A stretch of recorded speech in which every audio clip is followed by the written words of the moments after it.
Olá, eu sou o Julião Batista e você está assistindo o FolhaCast, o podcast da Folha de Dourados. Estamos aqui no Estúdio Nexo 5.0, recebendo o vereador e pré-candidato a deputado federal, Rogério Yuri. Tudo bem? Bom dia, Léo. Bom dia a todos que acompanham a gente aí no podcast. Tudo ótimo, é um prazer estar aqui com você para a gente bater um papo, falar um pouco aí desse novo projeto como pré-candidato aí a deputado federal e falar um pouco de política, falar um pouco da nossa cidade, um pouco da minha pessoa. Rogério, você tem multifacetas, né? Vamos pensar no lado profissional, né? Arquiteto, urbanista, foi policial civil, né? Assessor parlamentar, agora vereador, enfim. Você poderia fazer um panorama dessa história de quem é o Rogério Yuri, como você foi chegando em cada uma dessas áreas, enfim. Bom, eu sou muito grato a Deus por toda essa história, né? Eu sou filho de um madeireiro, meu pai foi militar do Exército, veio para o Mato Grosso do Sul com a família, com meu avô já estava aqui, e tocou serraria ali na região de Vicentina, Fátima do Sul, muitos anos, ajudou a abrir o estado do Mato Grosso do Sul, né, e de uma professora, Elza Farias Quintchev, minha mãe já é falecida, tem até uma escola que leva o nome, agraciada aí com o nome dela, né, e, e a gente vem de família humilde, né, chego em Dourados, eu nasci em Vicentina e chego em Dourados em 75 para 76, muito pequeno. Minha mãe veio para trabalhar e estudar, né? Então sou cigrã, Uhum. né? E aí a gente sempre procurou, a minha mãe sempre procurou nos colocar no caminho da educação, porque ela era uma educadora e sempre disse para nós, é através da educação que você vai conseguir sair, né, melhorar na sua vida. E desde pequeno a gente trabalhou, a gente sempre é, teve compromisso com as coisas. Eu, com 13 anos, fui registrado, foi registrada minha carteira de trabalho. Uhum. Perdão. Ali na Casa Vitória. Seu Walter, vou até homenageá-lo pelos 50 anos da Casa Vitória agora, que foi meu primeiro emprego, né? Vou homenageá-lo agora nos próximos dias. Um prazer enorme. E aí, dali, Na Casa Vitória, o senhor fazia o quê? eu era o faz tudo, era o office boy, né? Nós entregávamos panfleto na rua, porque naquela época não tinha entregadores de panfleto, saímos da cidade e nós íamos lá na Mão do Brás, não existia, a gente vinha até na Massa aí, que era ali um pouquinho antes, na Rua Brasil, a gente pegava o ônibus, a gente ia lá de ônibus com os panfletos e vinha de lá para cá até o centro, distribuindo na rua aquilo ali, limpava a loja, né? Na Center Modas, que era Center Modas e Casa Vitória, eu ficava na Center Modas, e eu era, faz tudo, fazia banco, e aí ali a gente começou, em 87, a caminhada do trabalho. De lá para cá eu nunca mais parei, Uhum. né? Quando foi em 88, eu fui para o Senai, minha mãe falou, ó, foi uma época, assim, saindo do militarismo, mas ainda existia muito isso agora no Brasil, ó, você tem que fazer o curso técnico, né? Naquela época se valorizava muito o curso técnico, como hoje voltou a ser valorizado. Uhum. E eu fui para o Senai, Uhum. né? Fui para o Senai em 88, 89. E me formo torneiro mecânico. Sou torneiro mecânico formado também. Torneiro mecânico. Torneiro mecânico. Saí lá da, do Senai e fui trabalhar no antigo frigorífico Ceval, que hoje é o JBS. Trabalhei lá como torneiro mecânico, tinha um salário até legal. Eu me lembro que minha mãe ficou 6 meses sem receber no Estado, professor, servidor público em geral, no governo Marcelo Miranda. Foi uma época muito difícil assim, era o meu salário dos irmãos é que completava ainda, na casa que pagava as contas, depois minha mãe me devolveu tudo. Mas era um salário legal. Então, me formei e tal, mas era um trabalho muito duro. Eu saía de casa 4h20, 4h30 da manhã, porque eu entrava às 5h30, ia até às 3h30 da tarde, mas só chegava em casa às 5, 6 horas e eu chegava moído. E aí abri mão do estudo naquele ano. Aí você imagina uma mãe que é professora, né, educadora, ter o filho fora da escola. Falou, não. Ela Deve ter falou, sido um baque danado para ela. ela falou, filho, seu salário é muito bom, até para um jovem igual você, mas o meu projeto de vida para você não é esse. Você vai sair, eu quero que você saia, né? Você não posso te dar tudo que você está ganhando lá, mas você vai para o estudo e volta a estudar. Eu saio do trabalho, né? Peço a minha demissão. E aí, 6 meses depois, eu vou para o Senai de novo fazer um curso técnico de desenho arquitetônico. O professor Emerson, já falecido, era um perito criminal da Polícia Civil até. E ele deu o curso para a gente lá em agosto de 90. E aí, o final do ano, eu me formo 6, 7 meses, faço o curso e venho de estágio aí com os engenheiros, com os arquitetos da cidade. E fui trabalhar com o Hernani Borges, que faleceu também há uns 2, 3 anos atrás, que era um arquiteto da cidade, fez a rodoviária, o prédio da nossa rodoviária, o Parque dos IP, que leva o nome dele hoje, né? E fui trabalhar com arquitetura. E eu queria ser engenheiro civil, queria ser engenheiro agrônomo a princípio. Depois eu falei, não, vou ser engenheiro civil. E aí eu venho a perder minha mãe, uma fatalidade em 1993. E aí eu não tinha condição de pagar a faculdade fora. E aí eu volto a ser torneiro, né? Ou eu toco a minha vida e falei, não, eu vou estudar. E aí o que me deu foi eu podia fazer arquitetura porque já tinha aqui em Dourados. E aí eu vou para o Na curso. ocasião não tinha engenharia. Não, não tinha. Aqui em Dourados, só em Campo Grande, tinha o curso de engenharia. E Dourados estava no terceiro ano de arquitetura. E eu já era desenhista, sobrevivi como desenhista esses 3 anos, de 90 a 93. Aí em 94 eu fui trabalhar na Sanesul como desenhista, no estado já. E aí depois eu vou para a faculdade. Fui comerciante, tive uma empresa de gás de cozinha, fui representante da Servigás, até lá da sua região, lá da região de Prudente. Uhum. Fui representante da Servigás, né? Até a Servigás fechar lá na região e não vir mais para o Mato Grosso do Sul. E aí eu fiquei 8 anos aí no comércio e fazendo a faculdade e tal, mas era muito difícil. E assim, eu tinha que arrumar um emprego, foi uma época muito difícil na vida. Dava para comer, mas não dava para ter o que eu queria. Eu falei, olha, eu tenho que Algo fazer. a mais faltava. E eu tive uma pneumonia, fiquei 7, 8 dias internado, rapaz. E aí eu saí de lá, a conta lá no antigo Hospital Santa Rosa, ficou 5 mil e poucos reais. Falei, meu Deus do céu, eu peguei uma moto novinha que eu tinha comprado, vendi a moto e para pagar a conta. Falei, não, eu preciso de um plano de saúde e preciso de tempo para trabalhar, dobrar meu trabalho. Tive a oportunidade de fazer o concurso do Estado para a Polícia Civil, para a Polícia Militar, fui chamado, não fui. Fiz para a AGP, Polícia Civil e Ministério Público, e PRF, tudo batia na trave e tal. E o da Polícia Civil eu passo no concurso. Isso em que ano? 98. 98. 99 eu sou chamado para academia. Só no final de 98, aí passou 99. Já em junho, julho, fui chamado para academia. Setembro eu vou para academia de polícia de 99. Fico até abril em Campo Grande, né? Na academia. Sou lotado lá, trabalhei, fiz estágio em uma delegacia só, trabalhei no DENAR, na Narcóticos, lá em Campo Grande. De lá eu saio e vou trabalhar no NPOI, que era o Núcleo de Inteligência da Polícia Civil, fiquei algum tempo lá. De lá eu saio e vou para roubos e furtos. E aí eu peço transferência para Dourados e venho embora. Isso em meados de 2000. Uhum. Né? Então foi um curto prazo ali em Campo Grande. Foi um ano. Basicamente os estágios que você estava fazendo. Um ano. Eu fiquei 6 meses lá nas delegacias. Uhum. E aí vim embora para Dourados. Já no ano seguinte eu caso. Minha esposa, que a gente era namorado há 11 anos. E aí eu já tenho essa estabilidade. Falei, bom, agora eu vou fazer um bico e vou continuar trabalhando na Polícia Civil, porque ali eu trabalho no plantão, trabalho um dia, folgo 2. Na época eu trabalhava um dia, folgava 1, mas tinha uma folga.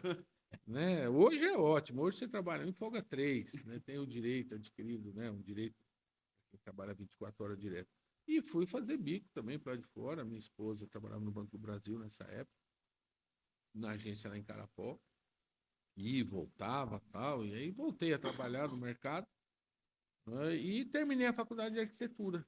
Levei 11 anos para fazer essa faculdade, que eu entrei lá em 95.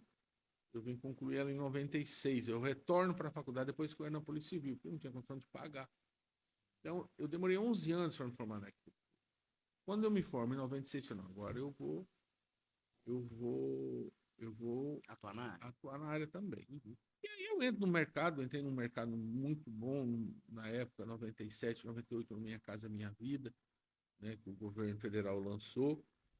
E Dourados, hoje, um pouco menos. Hoje você tem glamour em Dourados nas casas, você tem condomínios fechados bonitos. Nessa época não tinha, 2006, 2007, não existia isso. Né? Dourados era um descampado aí, não tinha bairros hoje com toda a infraestrutura, com a nova lei de obrigatoriedade de esgoto, saneamento, asfalto, iluminação por conta de quem é um empreendedor. Então os bairros começaram a se transformar. E aí você tinha muito bairro na cidade e ninguém, era muito baratinho os terrenos. E aí eu fui comprando esses terrenos baratinhos e fazendo casa para vender no Minha Casa Minha Vida.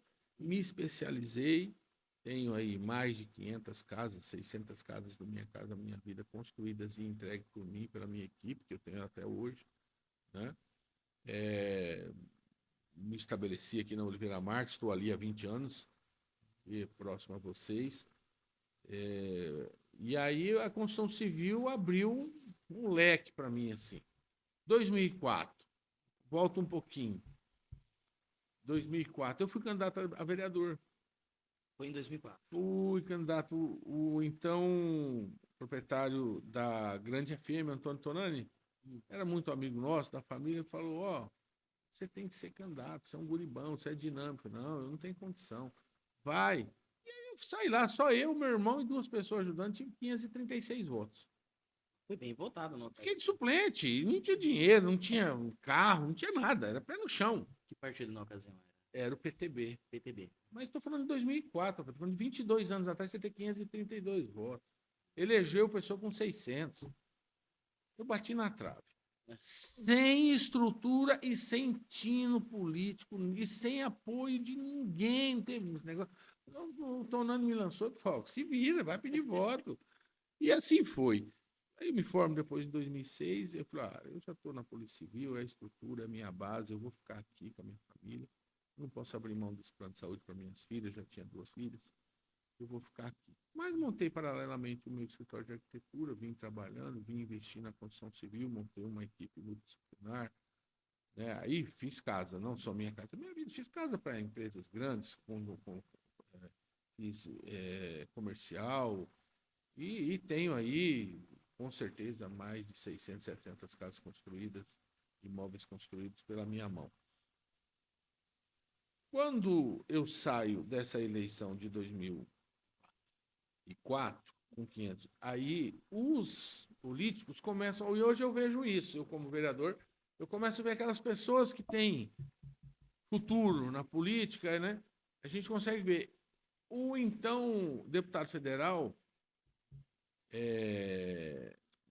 vice-governador Murilo Zawitch, viu isso em mim e me convidou para trabalhar na equipe dele. A princípio eu não quis, tal, e acabei entrando na equipe dele em 2006, pelo histórico que eu tive lá.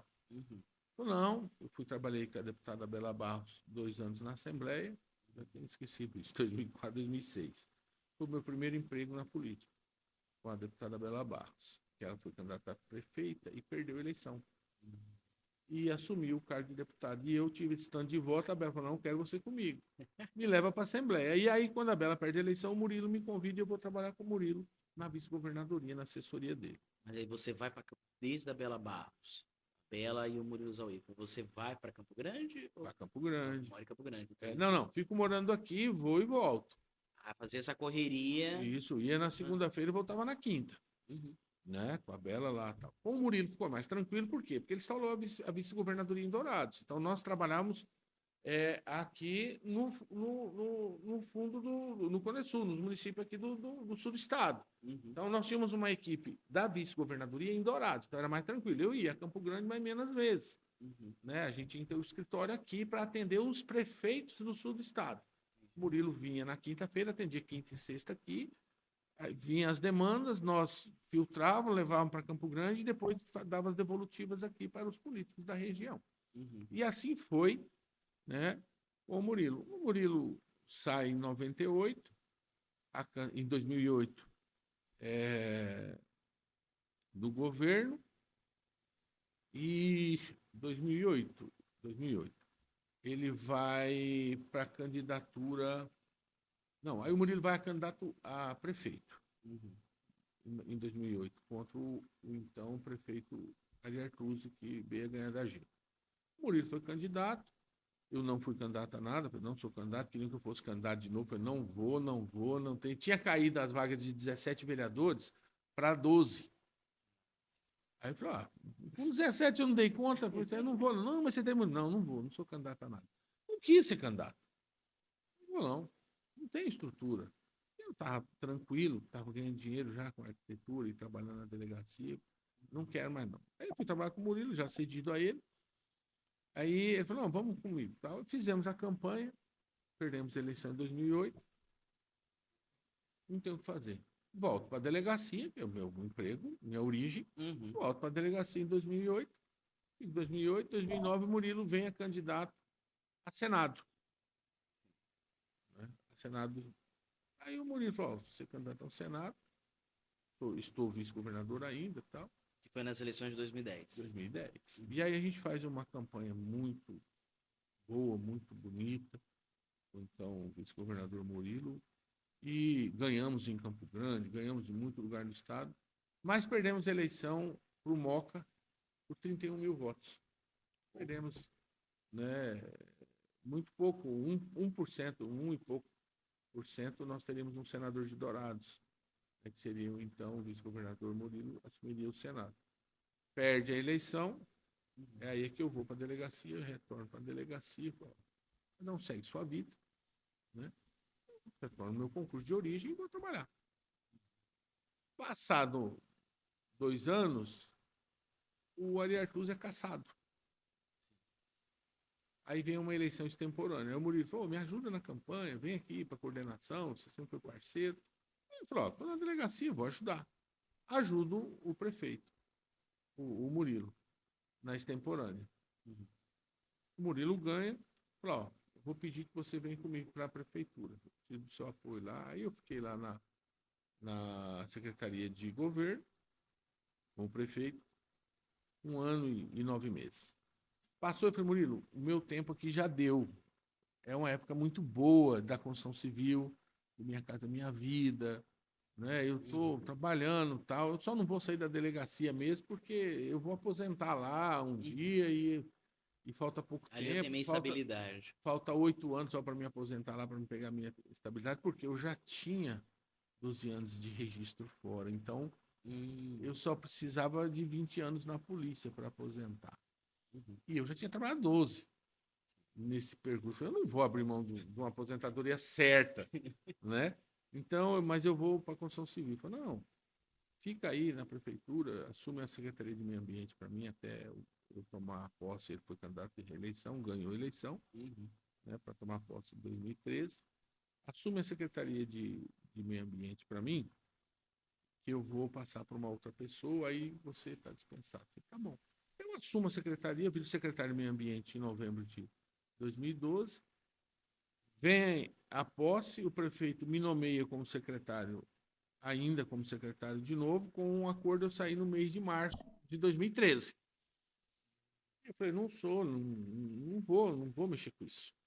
Cuidar da vida, estava bom, era muita obra, muita coisa. Eu tinha 64 funcionários.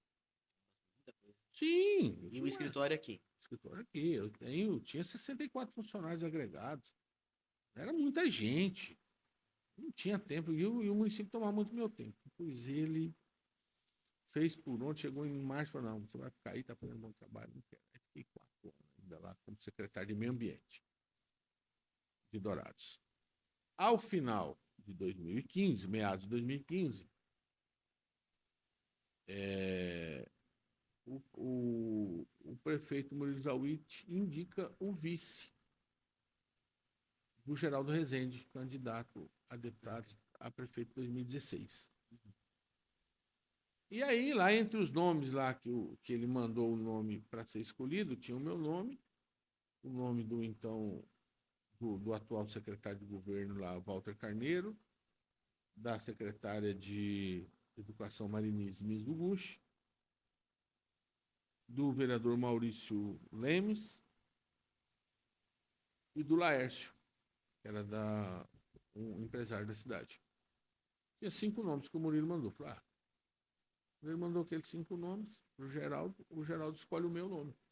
O governo do estado lá escolhe. Eu não quero, não quero não. Vou ser candidato a vereador. Eu já me descompatibilizei, que aí em 2016 eu seria candidato a vereador. Vou descompatibilizar para ser candidato a vereador. Eu não me parecia muito bem avaliado, fui um bom secretário, tenho certeza que fiz um bom trabalho lá no IMAN.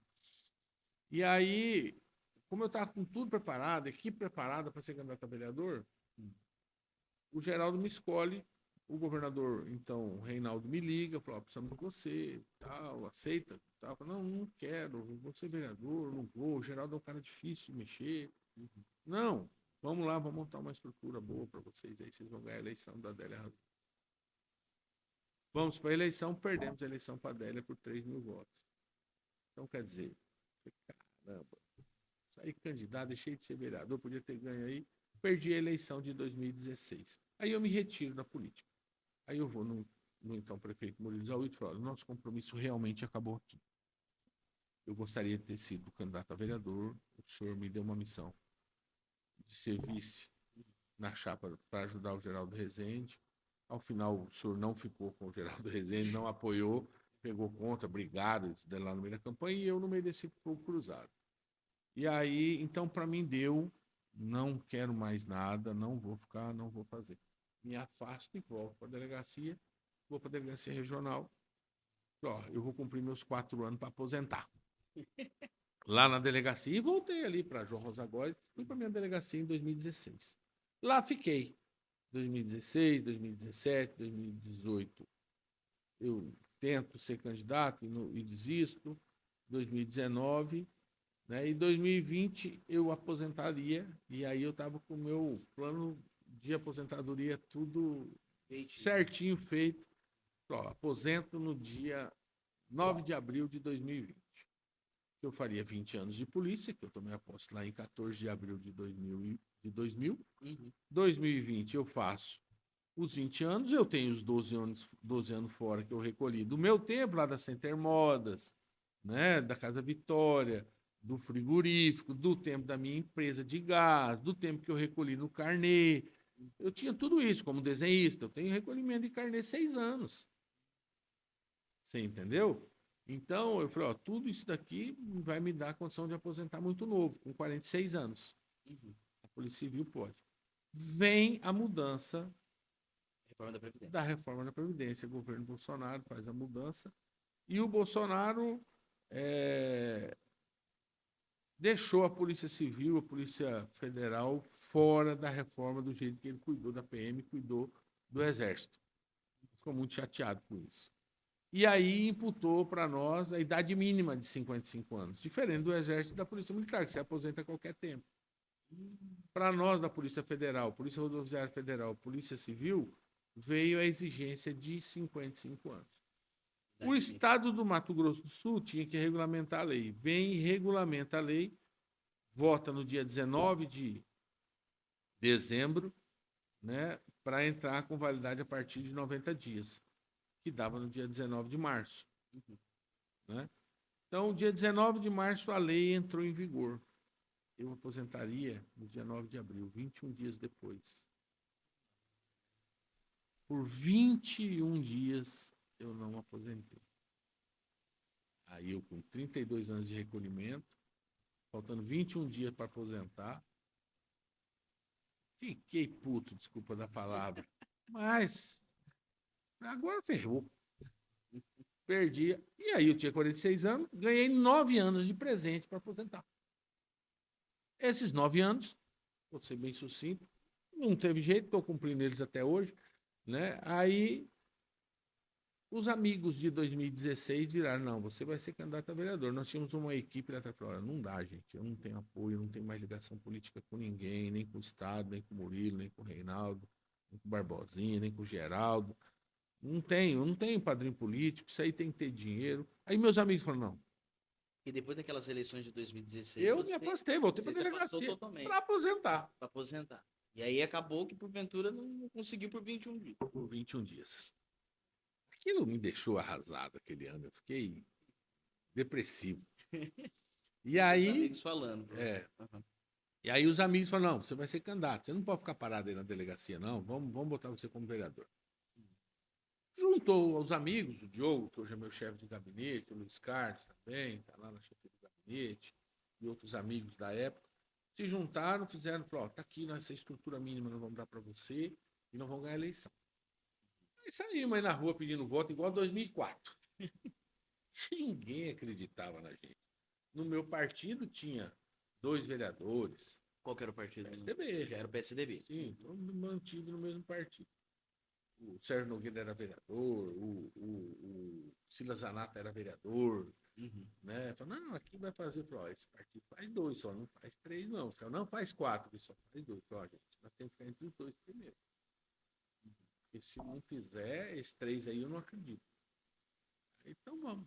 E saímos pra rua. Mas eu era o 8º na classificação geral lá do partido, né? Ex-vereadores, e vereador, e gente, e padrinhado por deputado A e deputado B, e eu não tinha ninguém. Eu fui pra rua. Abre-se as urnas, eu sou o mais votado do PSDB. 1.414 votos. O segundo colocado, 1.890. Então, botei 230 votos na frente do segundo colocado, que foi o pastor Sérgio, que ganhou por 6 votos do Fernando, né? Indígena. Perdeu para o Sérgio por 6 votos. Ganhou a eleição e aí eu vou para a Câmara Municipal. E que ele quer, você acertou que eram 2 cadeiras É apenas que o isso aí. PSDB faria. Vou para a Câmara Municipal, trabalho os 4 anos, né? Aprendizagem, porque eu sempre fui dos bastidores, né? Sempre fui do executivo. No legislativo a gente conhece todo mundo, conhece mais ou menos como é o jogo, tal, como é que se relaciona ali com os colegas para aprovar o seu projeto, suas indicações. E faço 4 anos de aprendizagem, né? Fico neutro, né? O que era bom do prefeito Alain eu votava, o que era ruim eu era contra. E Era independente ali, né? fui independente, tinha uma oposição, 6, 7 vereadores contra o prefeito, tinha uma base de 10, 12 lá do prefeito, e eu, de forma independente, eu era um independente realmente na legislatura passada. Então eu transitava dos 2 lados, tanto na oposição como na base. Né? Então, toquei minha vida, eu tenho meu emprego, eu não vivo, eu não sou vereador, eu estou vereador. Sou servidor público, sou policial civil, sou arquiteto urbanista fora da delegacia, você entendeu? E eu gosto de frisar, sou vendedor de ovo também, lá no sítio eu pego ovo, venho vender frango aqui, porque para pagar a faculdade de filho não é fácil, você tem que trabalhar. Então, eu sempre tive aquela renda de vereador ali, ficava para o gabinete, eu nunca tive problema nenhum, então toquei minha vida esses 4 anos e venho para uma reeleição dura, difícil, né? Por eu não ter nenhum padrinho político, chamo o grupo e eu falo, olha, mais uma vez, nós não temos ninguém para ajudar. Não tem ninguém aqui para ajudar a gente, não. Vamos para a rua. Para a rua. 2000, volta um pouquinho, 2024, eu saio candidato para deputado estadual pelo PSDB para ajudar o PSDB em Dourados. 2022. 2022. Tenho 2.200, 2.300 votos aqui em Dourados, né? Eu sabia que era só para ajudar no projeto. Volto para casa, volto para a Câmara, fico na Câmara mesmo, para fazer o meu trabalho. E aí vou para uma reeleição de vereadores. Duríssimo. Pessoas que me ajudaram durante os 4 anos, no meu gabinete, lotado comigo, saíram candidatos, né? 3 pessoas que me ajudariam, somatória deles deu 700 votos. Então, essas pessoas me davam 20% disso, me davam aí 200, 300 votos. E eu perdi esses companheiros porque tentaram minar, o jogo político. A ou B tirou e colocou como candidato para que eu não voltasse à Câmara de Vereadores. Mas quis Deus me permitir mais 4 anos aí para a frente, volto, né, para a Câmara de Vereadores, construir junto com o atual presidente uma eleição para a mesa da Câmara de Vereadores, aonde eu viro secretário, né, hoje sou primeiro secretário da Câmara de Vereadores, junto com a presidente Leandra, junto com o vereador Márcio Pudim, que é o segundo secretário, e o vice-presidente, o vereador Cabral. E Uhum. a gente está tocando o projeto de austeridade na Câmara. Entre esse período, não sei se você tem aí nas suas anotações, eu denunciei a reforma da Câmara de Uhum. Vereadores, né, durante o meu mandato, provei que era uma falsidade, a empresa era totalmente falsa, a documentação totalmente falsa, que a gente corria o sério risco de perder o dinheiro público, né? Então, estão sendo apuradas até hoje quem são essas responsabilidades. E estou aí, como vereador, e agora fui chamado aí pelo meu partido para um desafio para deputado federal. E depois de 6 anos, você pedindo para deputado, pedindo para senador, e às vezes não sendo atendido, acho que chega a hora da gente chegar e falar, não, eu vou me posicionar. Não sei se eu vou ganhar a eleição, mas eu vou fazer um bom combate e vou levar o meu projeto para toda a população, dizer que Dourados precisa de um deputado federal de Dourados, que trabalhe para Dourados. Né? Na década de 90, no início da década de 90, nós tivemos 4 deputados federais, dos 8, 4 eram de Dourados. Nós tínhamos o Dr. Jorge Takimoto, nós tínhamos o Zé Elias Moreira, nós tínhamos o Guerra e o Will. Depois nós tivemos 3 e ficamos com 3. E hoje Dourados só tem um deputado realmente que fica aqui, que é o deputado Rodolfo, mas que trabalha para o Estado inteiro. E eu acho que, por ser deputado federal, é do Estado, ele tem que trabalhar o Estado inteiro mesmo. Uhum. Né?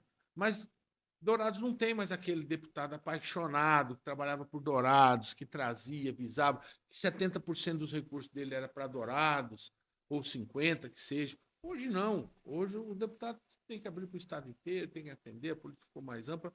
Mas eu acho que Dourados tem que resgatar esse protagonismo. Aquele Né? deputado, Aquele deputado raiz. uhum, com Né? os E pés no chão aqui de pés no Dourados. chão aqui, Dourados, de andar. Tá? Hoje você não tem isso. Hoje você Uhum. não tem mais isso. O último que teve assim foi o Zé Elias, o Guerra tal. Depois, o próprio ex-prefeito Murilo Zawitz foi o último deputado federal. E temos o deputado Geraldo Rezende, que já também não se vê tanto em Dourados, né? A população fala que, para mim, eu votei nele N vezes, né? Uhum. Com grande, acho que é um grande deputado federal, mas é o que eu disse, hoje está muito longe de Dourados, mais fora de Dourados do que aqui. Então, Dourados está realmente precisando de alguém que represente e que olhe, que saiba que a nossa malha viária é muito ruim, que a nossa saúde é muito ruim, tal qual a do país, mas que pode melhorar Dourados. Dourados está muito ruim, depende dos deputados federais e de senadores. Então, eu ponho meu nome para que essa história continue e eu esteja inserida nela. Vamos falar então um pouco dessa trajetória enquanto parlamentar, né? E o quanto isso pode impactar de alguma forma tanto a sua pré-candidatura agora, mas caso consiga êxito nas próximas eleições agora de outubro, né? O senhor sempre foi visto como um parlamentar muito equilibrado. E aí o senhor comentou que na sua primeira legislatura, primeiro mandato, o senhor não era nem da base do governo, da ocasião do prefeito Alan Guedes, mas também não era oposição, né? O senhor conseguia compreender as melhores propostas ou não, né? Enfim, mas quais foram assim as principais bandeiras na qual o senhor carregou durante o primeiro mandato e que vem sendo atualmente essa legislatura? Olha, é o que eu acabei de dizer enquanto secretário da Câmara. A austeridade, a preservação do horário público, a legalidade das coisas.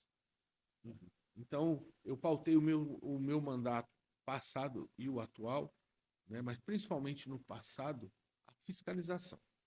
A fiscalização do dinheiro público, onde ele está sendo aplicado, de que maneira ele está sendo aplicado, se está certo o jeito que está sendo aplicado, né? Encaminhando o pedido da população sempre, porque o vereador é o representante, é o primeiro representante, é o que leva o pedido para o prefeito, sempre encaminhando as demandas dos bairros. Eu sempre fui um vereador participativo com a comunidade, você entendeu? Então, o nosso mandato é um mandato aberto. Então, sempre quem traz as ideias de fora, a gente coloca ela, formata e leva, né? Mas sempre busquei cobrar, fiscalizar, Né? Tem aquele vereador um pouco mais como a presidente da casa hoje, a Leandra da Saúde, ela transita bem lá na saúde. Né? O vereador Elias Ixi, que é do PT, mais no sindicalismo. Né? A gente vê que ele trabalha muito, tem esse nicho. Né? Então, cada um tem um nicho. Eu busquei um pouco do meu trabalho enquanto secretário, da minha experiência como secretário que fui por 6 anos na prefeitura, na administração.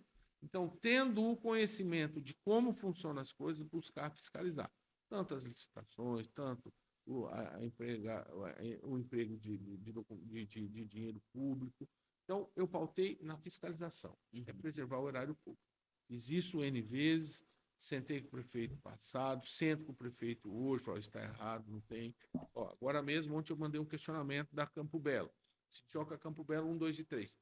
Tem um dinheiro que já veio do Sudeco. Eu tenho uma equipe que busca todas essas informações. Eu quero saber por que isso não saiu do papel. Por que esse projeto não anda? Porque aqui, em Dourados, existe uma briga de entes aí, de políticos que eram amigos e ficaram aí, um que foi prefeito, o outro foi deputado federal, o outro que é isso, e um não quer dividir com o outro, e ficam dividindo. Eu não uso o dinheiro porque esse deputado federal põe na gaveta, não vou fazer. Eu não uso desse deputado estadual porque ele não é da minha base, eu não vou fazer palanque para ele. E a gente tem que parar com isso. Então a gente sempre fez questão de buscar, de quem, onde está esse dinheiro? Por que ele não está sendo aplicado? Vai se perder por quê? Porque o prefeito não quer? A população às vezes não fica sabendo disso. Você entendeu? Às vezes a população não sabe disso. Né? Então, o prefeito atual, e aí eu tenho que registrar isso, deixar isso registrado, tem sido muito transparente quanto a isso, muito responsável. Eu não quero saber quem é a verba, se vai se perder. Está perdido, eu vou buscar, ele tem que buscar verbas lá que foram perdidas por administradores anteriores. Não estou aqui para falar o nome de ninguém. Mas a gente sabe que isso aconteceu. Então, nos meus 4 anos, foi de fiscalização no erário público, buscando atender a população para que os impostos fossem o mínimo possível. Não fui contra a taxa de lixo como ela foi colocada. Eu sou urbanista, sou arquiteto de formação, tenho conhecimento, né? Que há necessidade.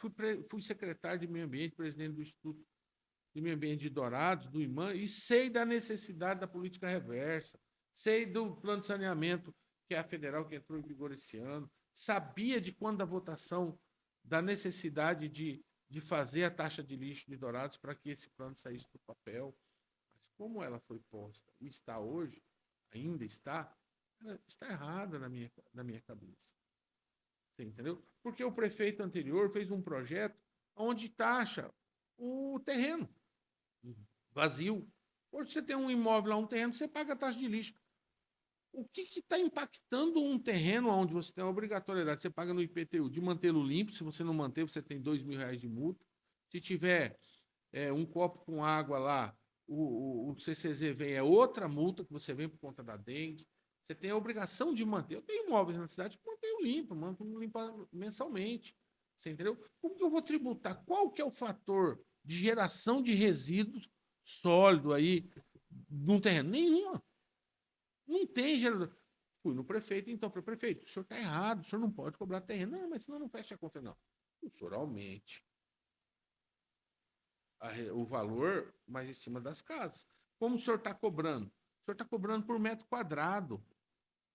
Então, dei o exemplo para ele, sentei com o secretário dele na época.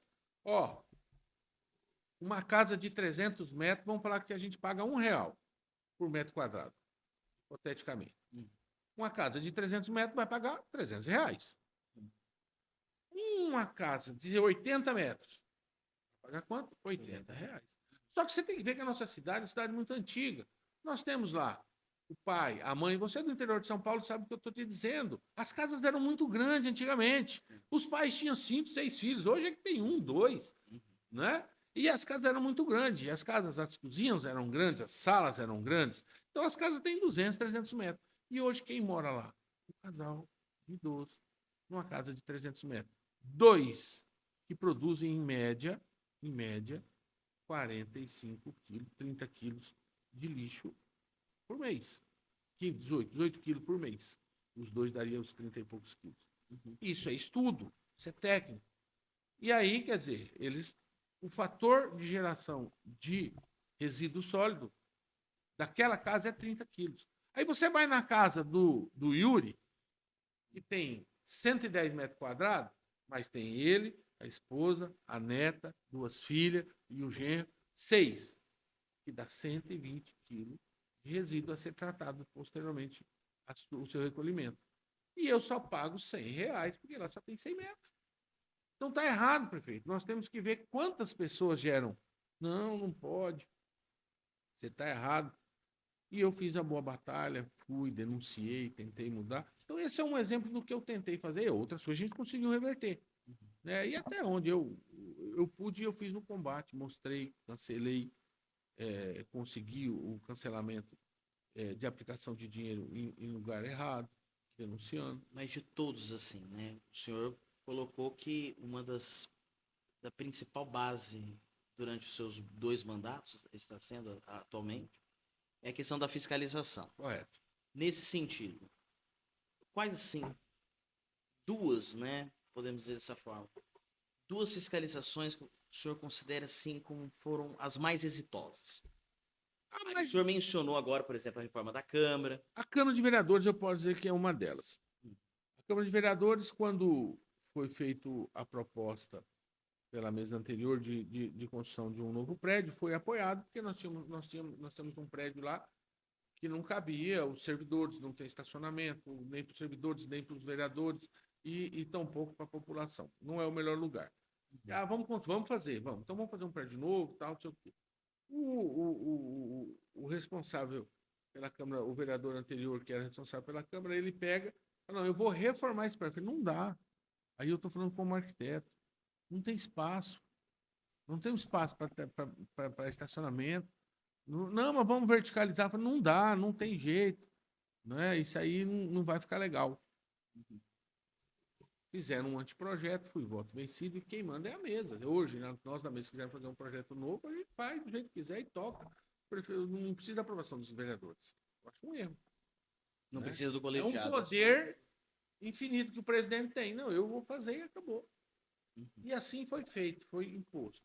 Quando o prefeito impõe isso, ou o vereador impõe isso, faz um projeto, a gente vai acompanhar, ver como é que era. O prédio foi aprovado com base em uma lei que foi criada para regulamentar a questão dos imóveis antigos de Dourados, que é com interesse comercial no centro, onde você tem 100% de isenção de vaga de estacionamento, 100% de isenção de área verde, permeável, então você pode ocupar tudo. A Câmara de Vereadores, que deve ser exemplo, usou de uma lei que ela criou para beneficiar o comércio, usou para ela. Abriu mão que o mínimo que nós teríamos que ter lá era 60 vagas, 54 vagas de veículo, de estacionamento, num prédio daquele tamanho, sem contar quantas pessoas trabalham lá dentro. Mas para um prédio do tamanho que ia ser feito, tinha que ter no mínimo 54 vagas. Aí eles pediram o benefício da outorga onerosa, o direito de pagar para não construir. E ficou só 21 vagas, 23 vagas. Você entendeu? Tá errado, nós temos que dar exemplo, nós temos que fazer o certo. Menos da metade. Menos da metade. Aí das 23 vagas, 3 são vagas especiais. Né?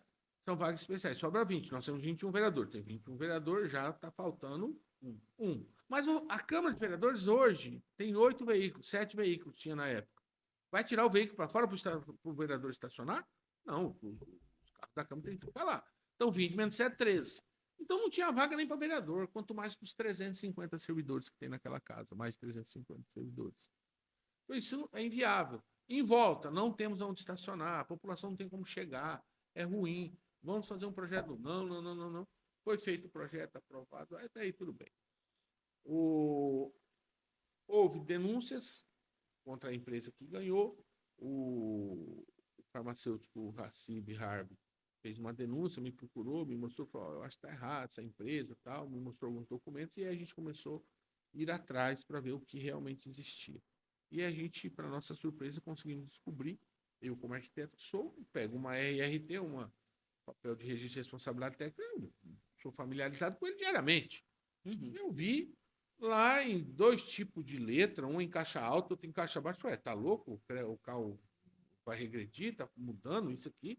Uma letra Time Homer, a outra Arial. Arial, Black. Eu falei, tá louco? Isso não tá certo, não, ué.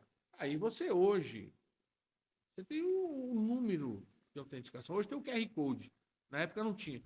Mas você tem um número para você ver se a certidão é verdadeira. Eu fui pegar. A minha equipe foi atrás das certidões e as certidões eram todas falsas. A RT tirada foi tirada em 2015, nós estávamos em 2018, 2020 e pouco. As certidões eram falsificadas. Tudo, a empresa estava devendo mais de 2 milhões lá em Roraima, em Rondônia. A certidão negativa não existia.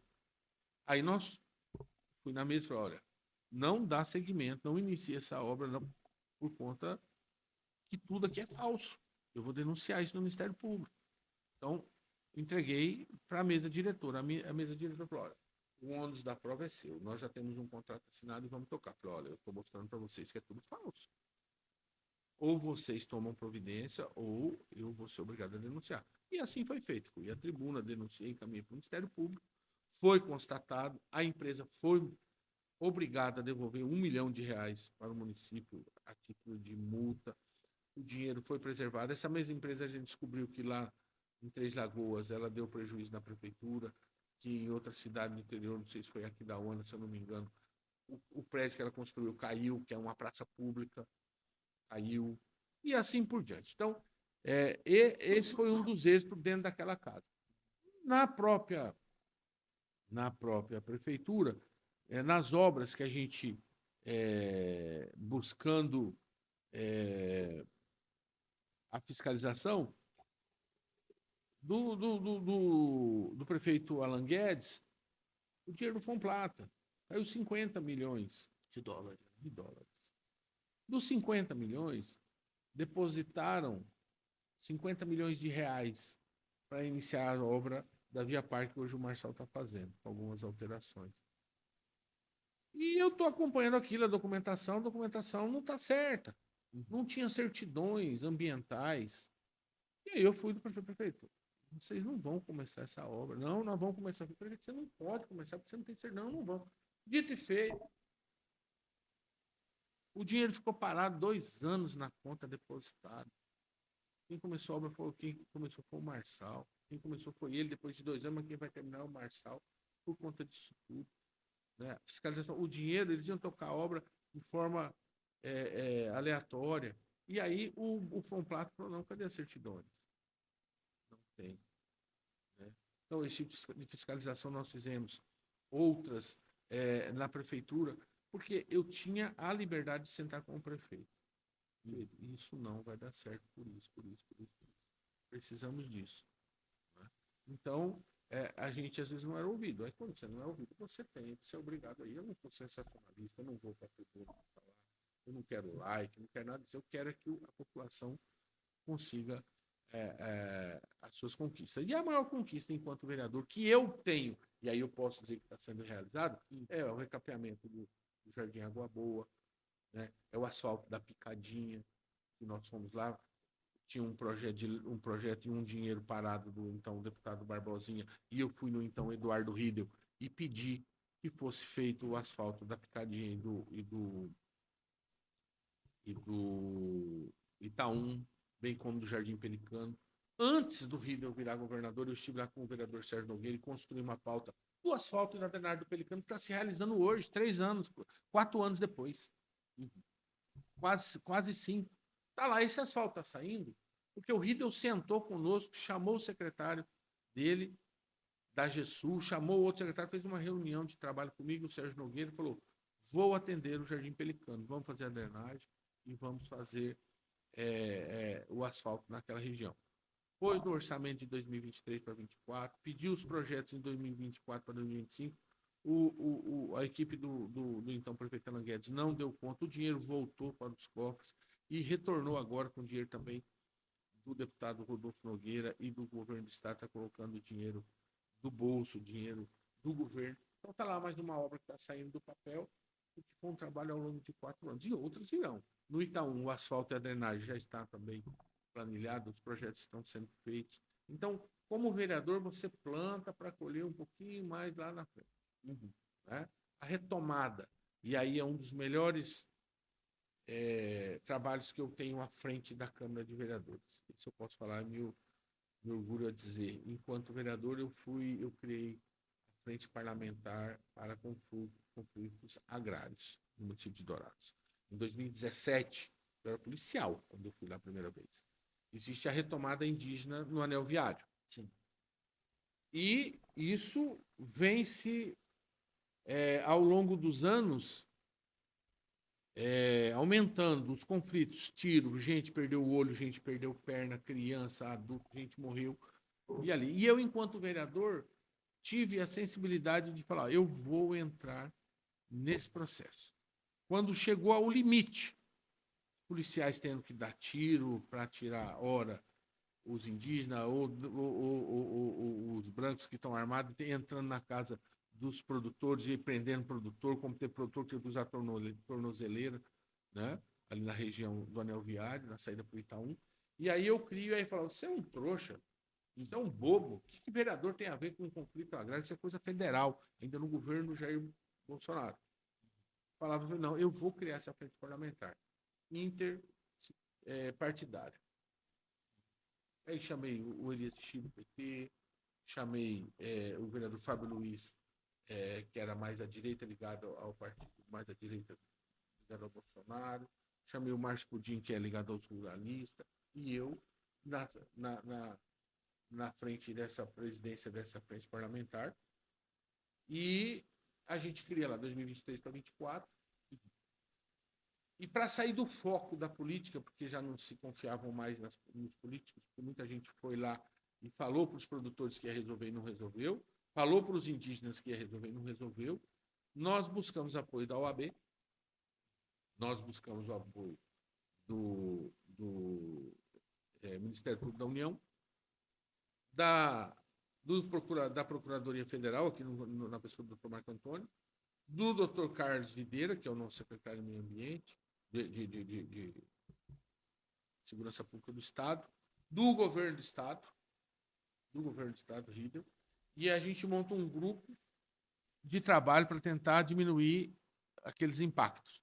E eu levo todo mundo para dentro da Câmara de Vereadores? Não, eu pedi que fosse feito na Casa do Povo, também é a OAB, e fomos para a OAB.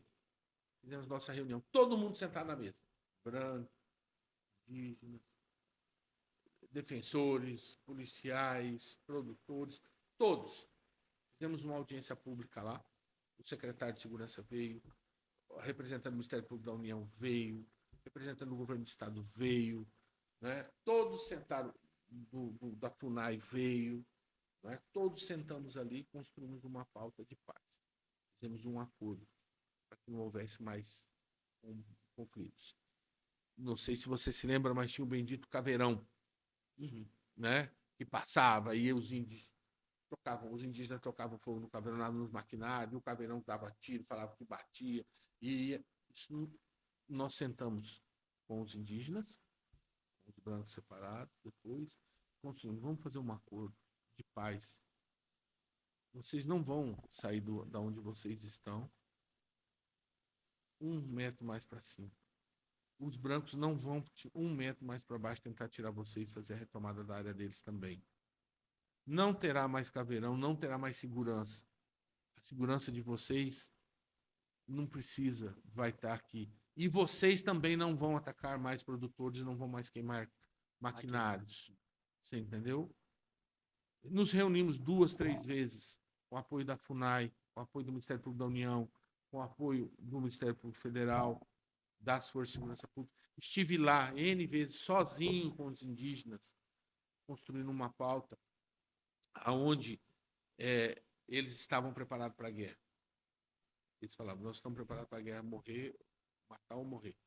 O problema é que na frente dessa guerra nós temos crianças, nós temos mulheres. E eu sei que vocês são preparados, inclusive as mulheres.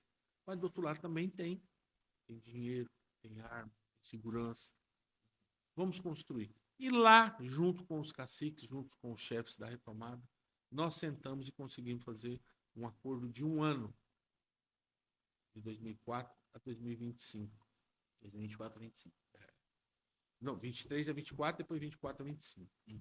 23 a 24 e 24 a 25. Construímos para que não houvesse. Fizemos uma linha imaginária. Os indígenas não sentamos com os brancos. Ótimo. Fizemos uma linha imaginária. Daqui para frente vocês não passam, e daqui para cá eles não passam. Tá bom assim para vocês? Tá ótimo. Sentei com os brancos. Não, você não dá, tem que ser menor. Não, é isso aqui.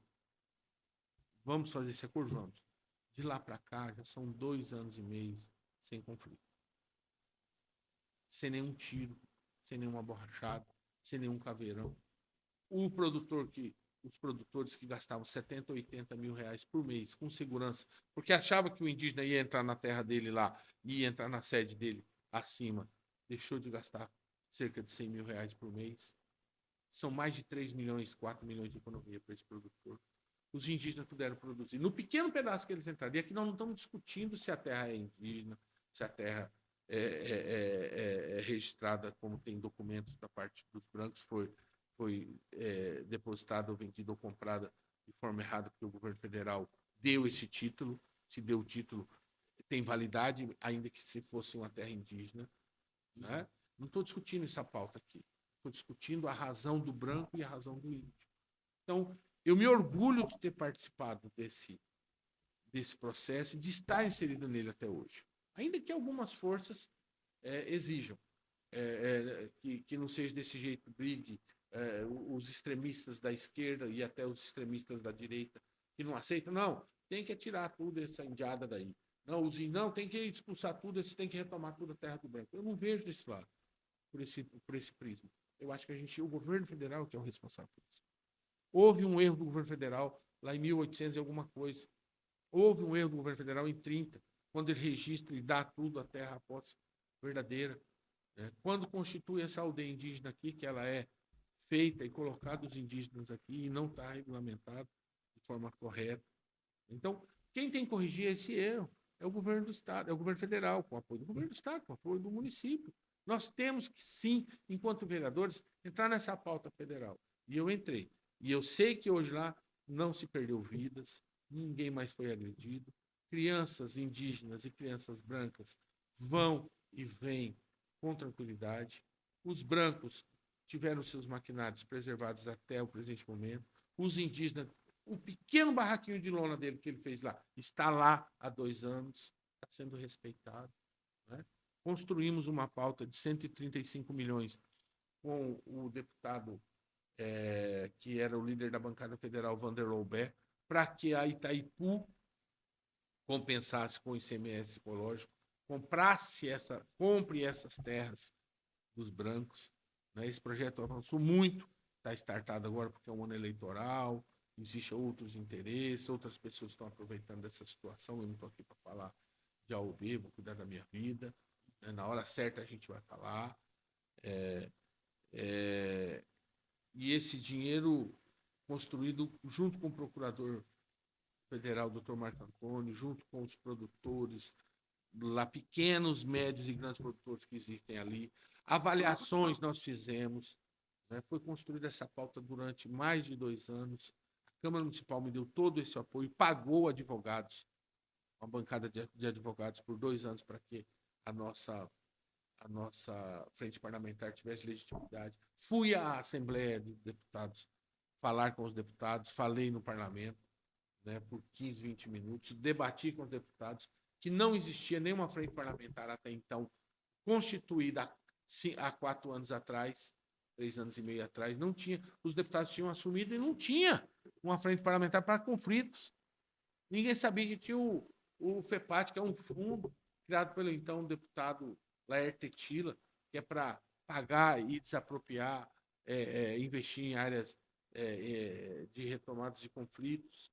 Né? Mostramos isso, abrimos os olhos do governo, mostramos o exemplo, se eu não me engano, eu não quero errar o estado, não sei se é no Piauí, que lá onde o governo do estado pegou o dinheiro do estado e fez compensação com o governo federal e comprou a área como foi comprada, lá agora aqui no sul do estado, em Antônio João, Esse foi um exemplo do modal que nós construímos em Dourados, junto com o governo do Estado, junto com as outras forças, encaminhamos.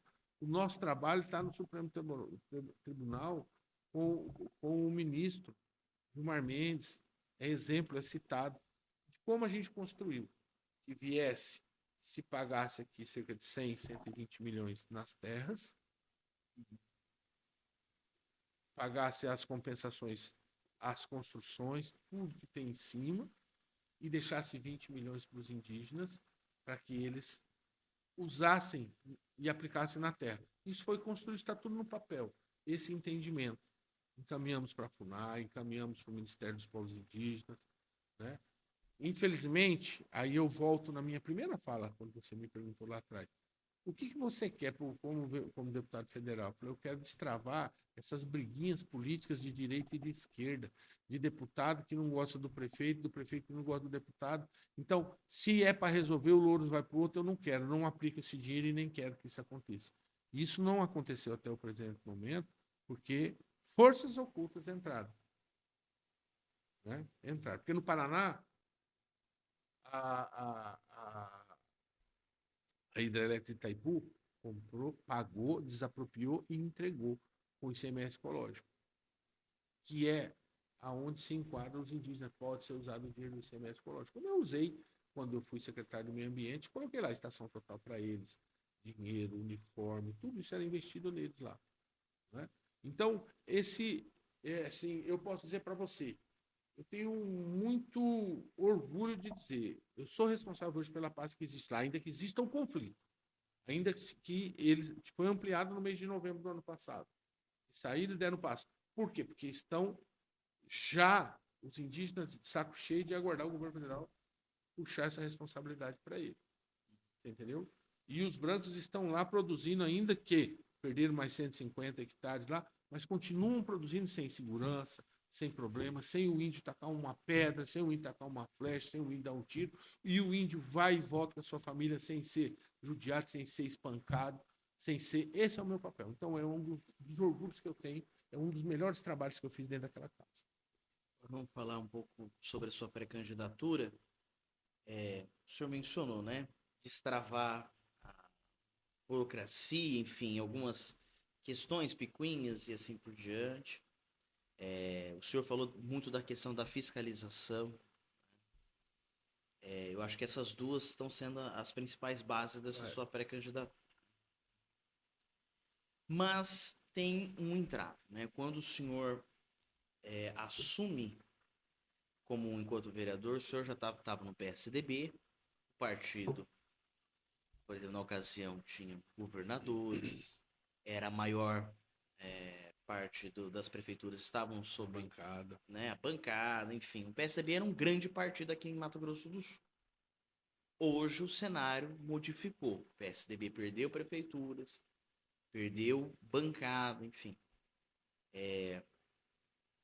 O senhor acredita que isso vai ser um grande entrave, uma possível candidatura tua, a permanência sua dentro do PSDB? Como que o senhor, ali dentro do partido, está enxergando toda essa conjuntura? Olha, eu já fui questionado N vezes sobre o PSDB.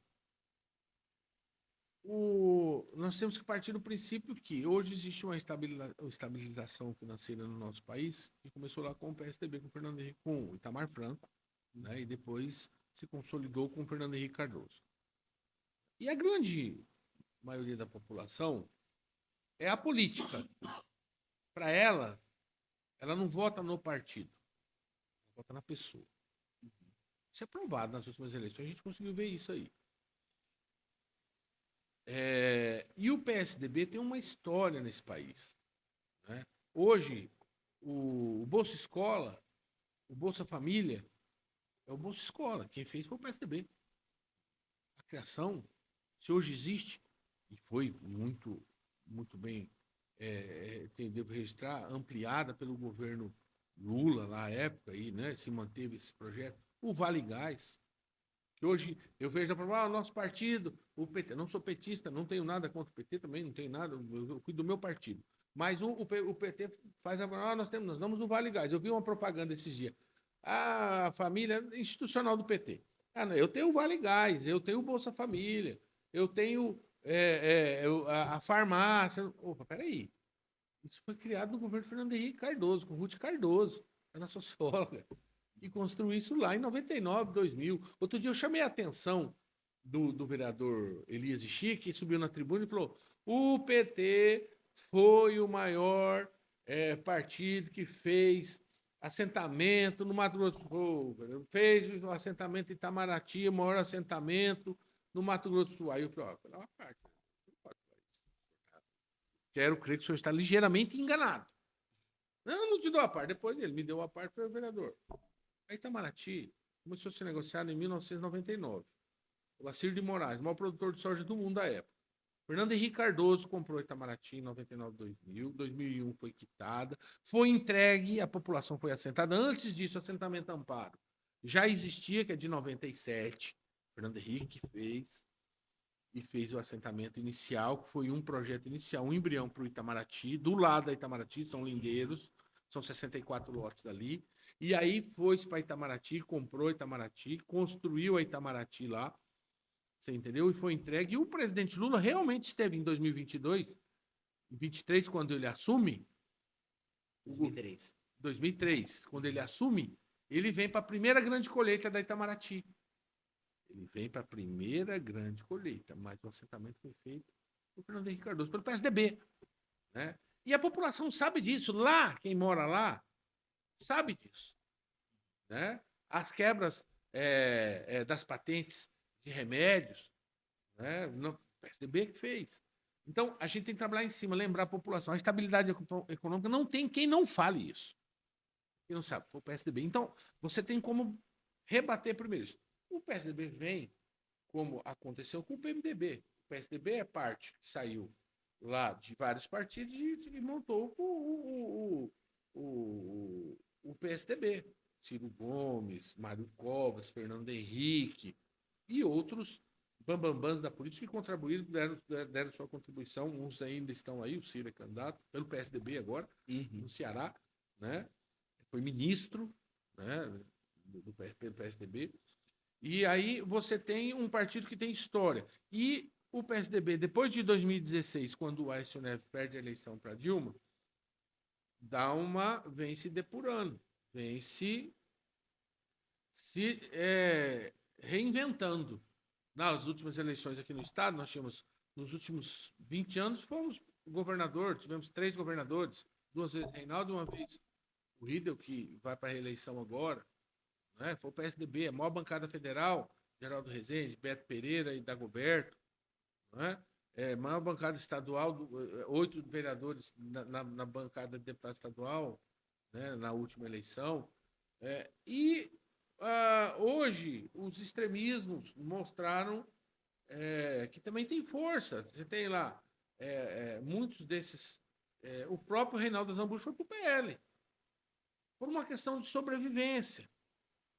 Hoje, no país, você consegue, infelizmente, ver a direita e a esquerda muito bem dividida e a briga. E nós somos de centro, nós somos o equilíbrio. Eu sou do equilíbrio. Você mesmo disse, você é um vereador centrado, você é palavras suas. Eu sou de centro, sou do equilíbrio. Eu vou caminhar dos dois lados.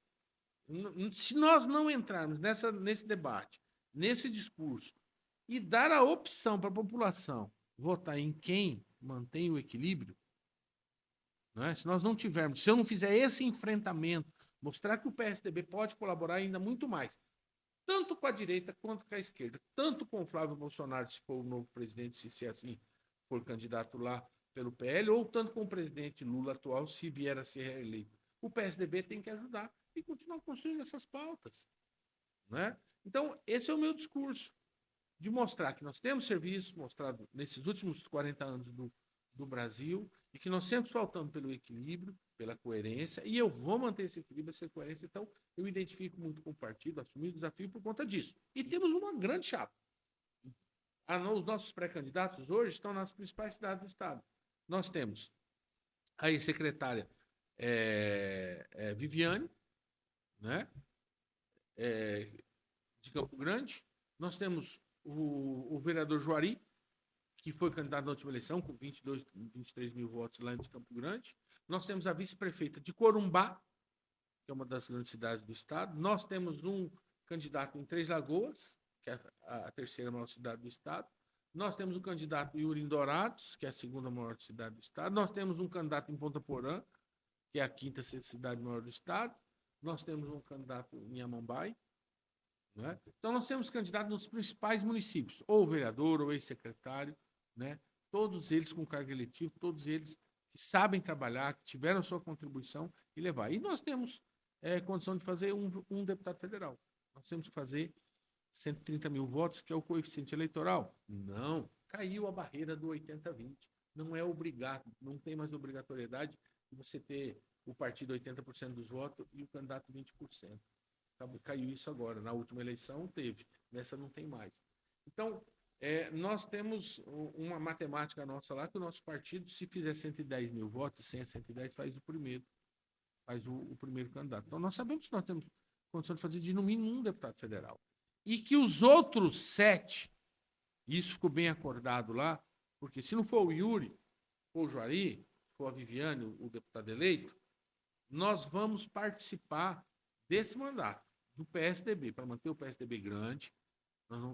A pessoa eleita não pode sair do partido e ela tem a obrigação de nos ajudar com o PSDB nos municípios onde nós temos essa representatividade e trazer verbas. Se for a Viviane, ela tem a obrigação de mandar emendas para Dourados na representação do pré-candidato aqui, o Rogério Yuri, e cumprir com a população de Dourados. Se for o Yuri o eleito, eu tenho compromisso com o Campo Grande, lá com os outros municípios, de olhar por onde teve esses candidatos. Você entendeu? Então, com essa conta, com essa equipe que a gente montou, nós vamos fazer um deputado federal no mínimo e no mínimo 4 deputados estaduais. Agora, para finalizar, uma das últimas aqui, o senhor poderia fazer uma análise de conjuntura, né, do governo municipal, estado e União? Olha, começando pelo governo municipal. O prefeito atual foi deputado federal por 4 mandatos, então é extremamente habilidoso, né? Está sendo extremamente habilidoso, sem perder o protagonismo dele, a essência dele. Eu tenho visto isso. Então ele tem trânsito livre com o governo do estado, que o ajudou a eleger, então eu não tenho dúvida nenhuma.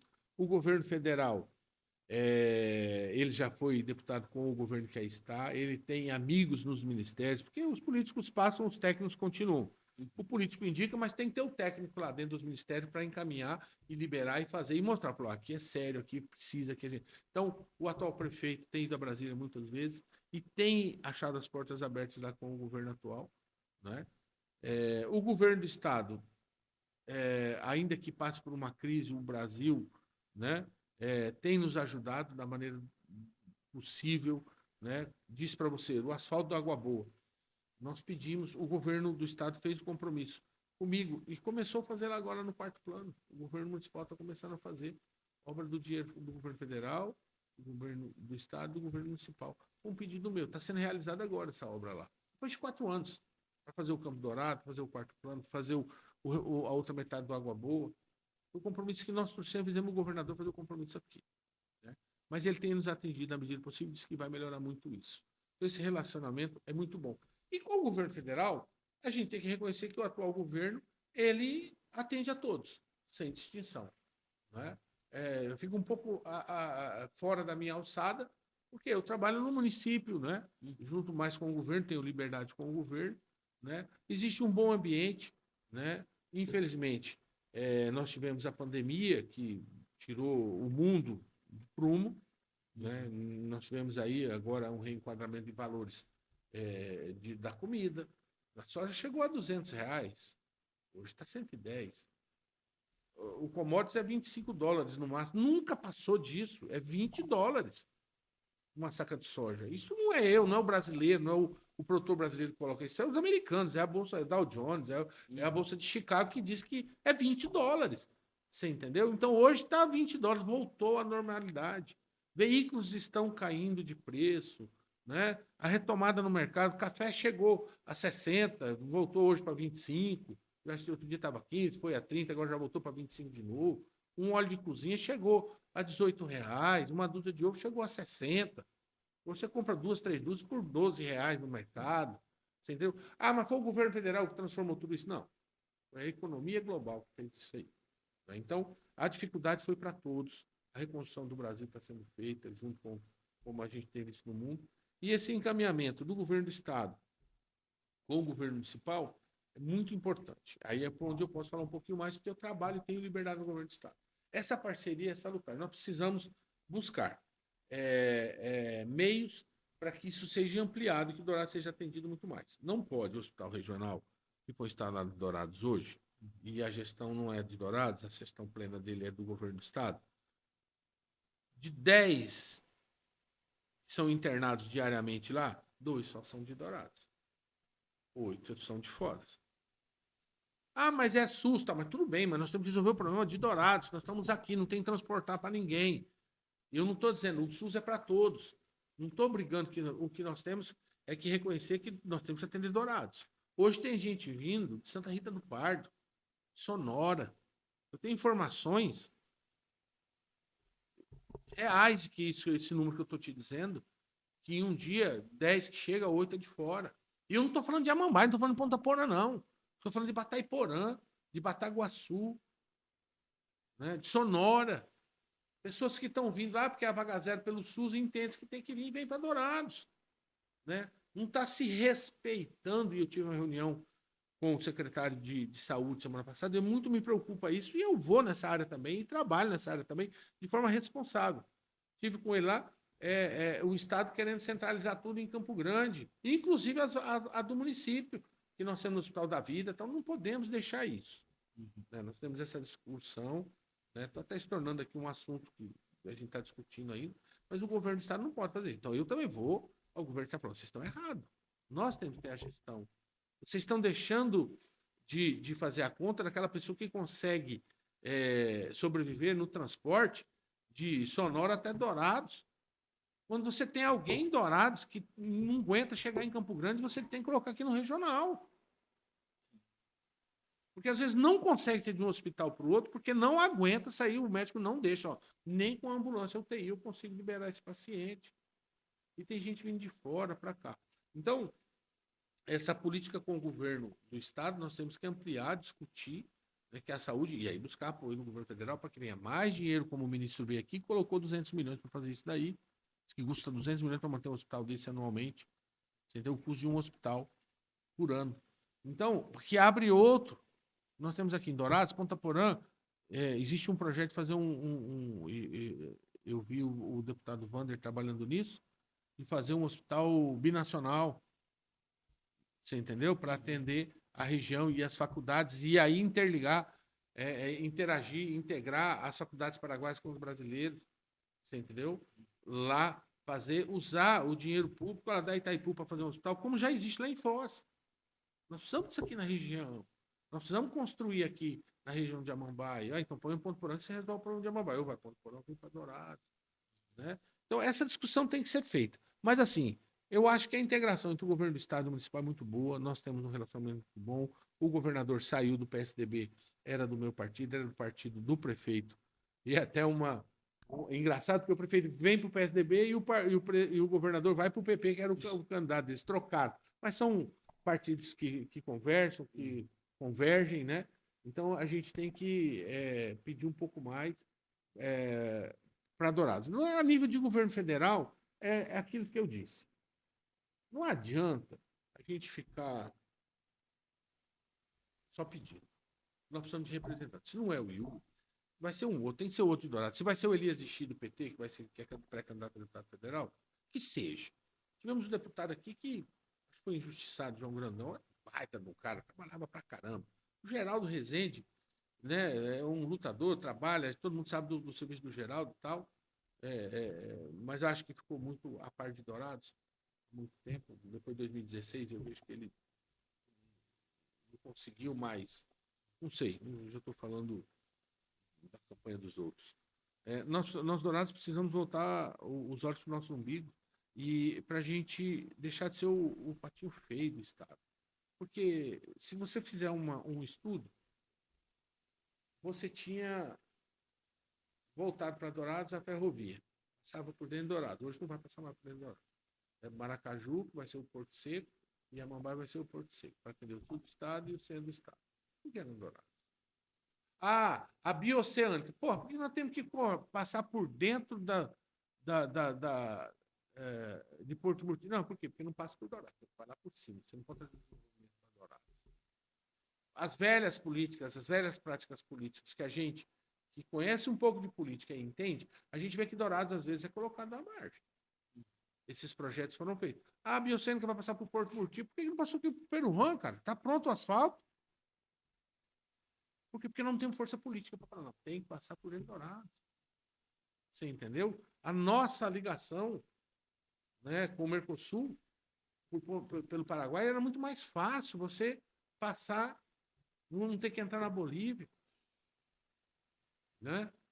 Então, eu vejo às vezes que é a falta de representatividade, a falta de um senador. E nós tínhamos aqui o Rachid Saldanha Dersi, foi muita coisa para o nosso estado. E nós não temos isso hoje. Essa força de um senador seria importantíssima. Tivemos a oportunidade de ter um com o Murilo, não deu paciência. Mas nós temos que voltar a trabalhar, a olhar, porque hoje os candidatos são todos de Campo Grande, Reinaldo Azambuja, de Maracaju, né? Da nossa região aqui, mas mais a oeste. O Contar, Campo Grande. O Nelsinho Trade, Campo Grande. A Tereza Cristina, Campo Grande. Né? Então, não tem ninguém em Dourados. Então, é por isso que eu quero coloco o meu nome e quero dizer para a população. A população tem que votar quem é de Dourados.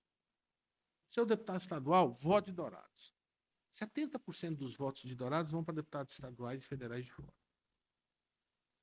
Você entendeu? 70%. Nós temos 130 mil votos.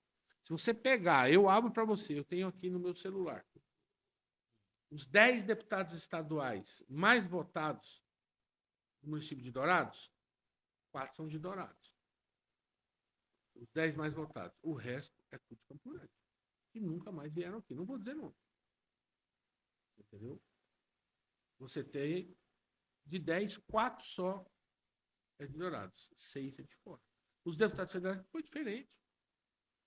Entendeu? Então, eu acho que Dourados tem que voltar a olhar o seu umbigo de novo, o protagonismo, a gente buscar eleger pessoas daqui, seja de direita, seja de esquerda, seja de centro. Tem aí para todo mundo escolher. Eu quero ser o do centro. Eu quero ser o do equilíbrio. E coloco isso aí. E aí eu digo, a nível de governo federal, eu fico até difícil de falar, porque eu não vou falar de eleição federal, de governo federal, não é essa o foco aqui da conversa, né? Mas eu acho que se Dourados não tiver representantes, mais representantes com força de sentar na mesa da bancada federal, onde tem 3 senadores e 8 deputados federais, de falar, eu quero isso para Dourados, tem que ir 30% disso aqui tem que ir para a região de Dourados, não vai conseguir sair para mim.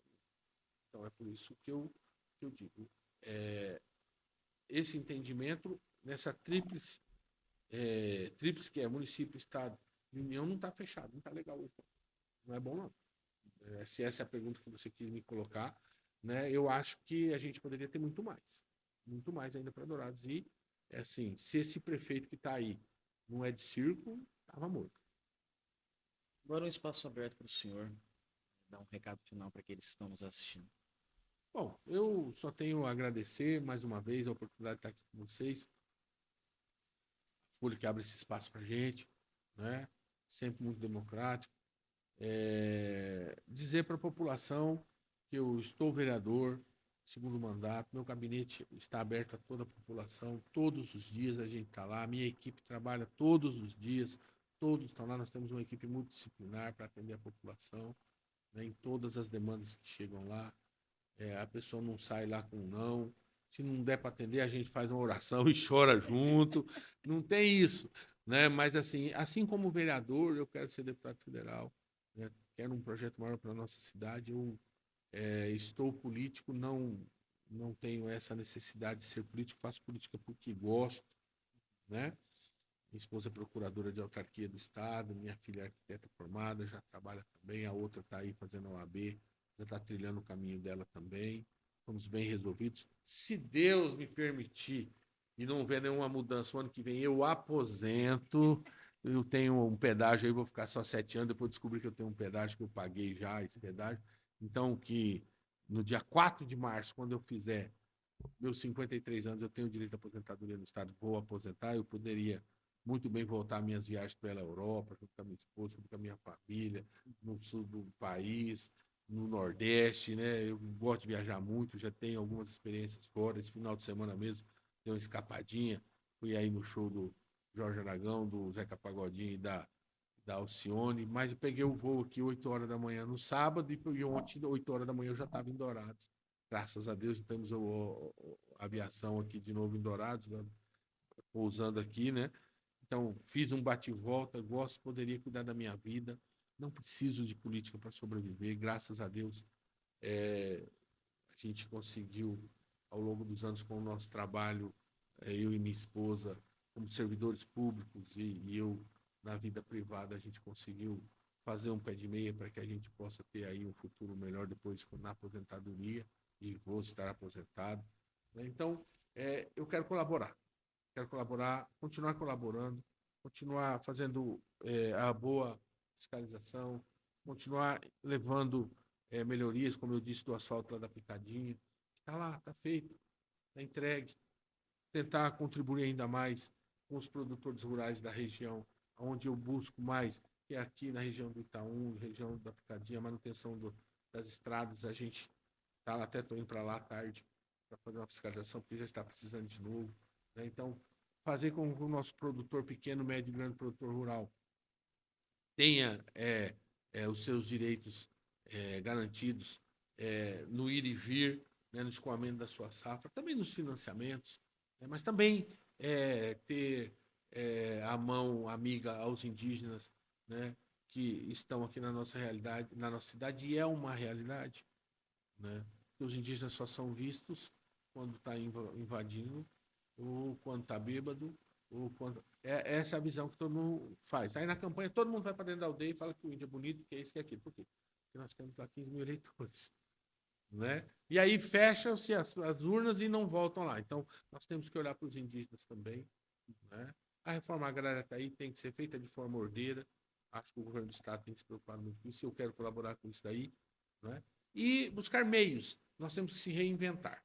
Como eu disse aqui, o exemplo da Itaipu. Se nós temos dinheiro lá e podemos usar esse dinheiro, vamos usar, vamos se reinventar. Não vamos esperar só que o governo federal coloque esse dinheiro de forma a sair do governo, do caixa do governo federal, do governo do estado que ele mesmo possa pôr. Vamos cortar da própria carne também, vamos colocar, vamos ajudar. Então, eu, como pré-candidato, me coloco à disposição da cidade de Dourados, da região de Dourados, que eu quero trabalhar com Dourados, e a região de Dourados. Você entendeu? Nós temos 32 municípios aqui na região que merece a nossa atenção, que merece os nossos olhos. E é isso que eu quero praticar sendo, então, deputado federal. E se não for eu do meu partido, como eu disse, eu vou continuar buscando meios com quem for eleito pelo meu partido para que isso seja realizado e deixo aberto a todos os colegas vereadores que vierem debater, aos líderes de bairro, que venham, tragam aqui propostas, vamos lá protocolar, vamos junto, vamos no governo do estado, vamos no governo federal, se tiver que ir a Brasília a gente vai, se tiver que ir lá no governo, eu já fiz N caravanas com pessoas em carros da Câmara, como nós fomos lá em Batayporã, levar os produtores aqui do Anel Viário para ver terras, para ver se queriam trocar lá na área, dentro do nosso trabalho da frente parlamentar. Então, eu não tenho um nicho de votos. Eu não tenho só o voto da direita, eu não tenho só o voto do centro, eu não tenho o voto só da esquerda. Eu quero para ir buscar. Eu quero o voto de todos. Quero ser aquele vereador, aquele deputado federal que vai colaborar com o equilíbrio e a melhoria para a nossa cidade, para a nossa região. Bom, nós queremos agradecer, então, o vereador e pré-candidato a deputado federal Rogério Iuri. Esse foi mais um episódio do especial Eleições 2026. Obrigado pela companhia e até a próxima.